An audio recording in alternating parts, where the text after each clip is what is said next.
And I want to ask you a question, again, moving away from Lagos, even moving away from panels. The recent comments, which are today's This Day front cover, of the governor of Zamfara State, Mr. Bello Matawalle, saying that if Nigerians knew who was behind the kidnappings, we would all be, our mouths would be agape and what have you. Similar comments were made by his counterparts in Katsina State, Bello Masari. Now, we know that Section 308 of the Constitution does not, even though it confers immunity, it's quite limited, as was tested in court a few times by the late, great Gani Fawehinmi.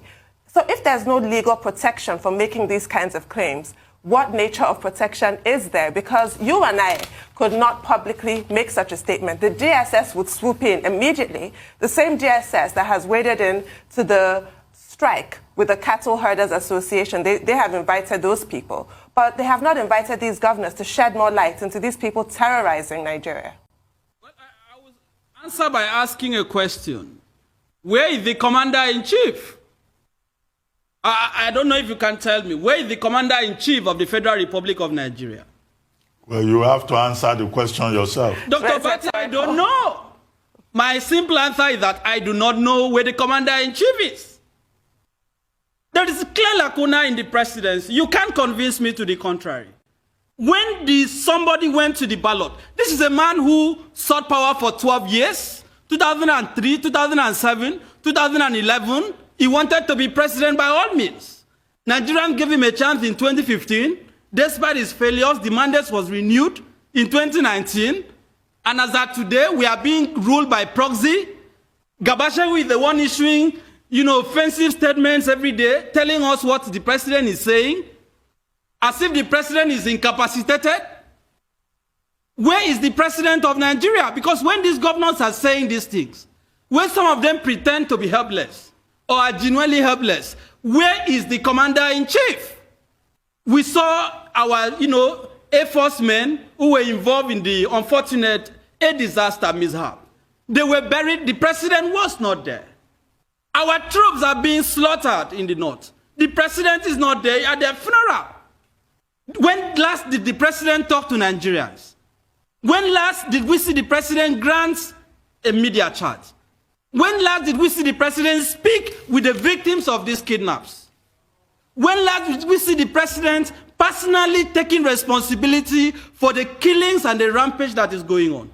So if somebody is telling me that I have a president, I will raise an objection. Because the president that I want should not be a decorative president. It shouldn't be a portrait that, is occasionally brought out for photo ops, just to have some form of proof of life. Why have we lowered the bar? Why have we reduced this responsibility? When governors are making these incendiary comments, the other time you had the governor of Bauchi State coming out to say, oh, herdsmen can carry arms. They are justified to carry AK-47. You have the governor of Zamfara State saying, I will still continue to dialogue with bandits, with terrorists. You have the governor of Niger State saying a different thing. What you are seeing is a nation in crisis. It's a nation in peril. It's a nation that is lacking in direction and leadership. And, we keep trying to be politically correct. The reality as that today is that nobody can tell me that I have a commander-in-chief. You cannot be commanding from your bedroom. Okay. You have to lead from the front. That was what he promised. Okay. He said he will lead from the front. Okay. Today he's not even leading from the back. Okay, I want to quickly get your reaction still as we're extending this matter. Number one will be, I'll come back to Lagos and I'll ask you another national question. Number one will be, what's the state of the, Lagos panel now? Because there's been some discordant voice. Ebolo Guru is saying this, and that will affect reaching a quorum. Correct me if I'm wrong on that. So what's the state of that panel now?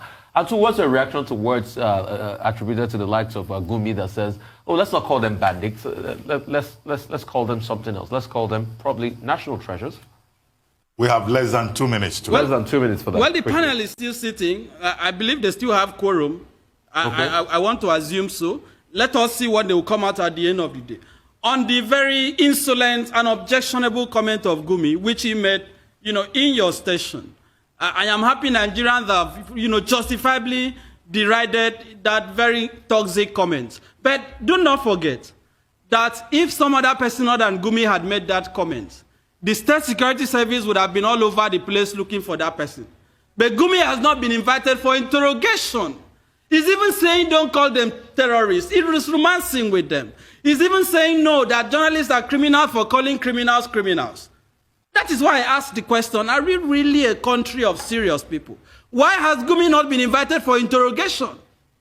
When Bishop Kuka raised concerns about the clear nepotism in this regime, we saw how he was attacked. When the former deputy governor of the CBN, Obadia, made a comment, we saw how he was harassed and haunted. Why is Gumi being treated differently? So when you have the SSS arresting somebody for calling for the resignation of the president, the same Buhari that demanded the resignation of Jonathan, Point well made. The question.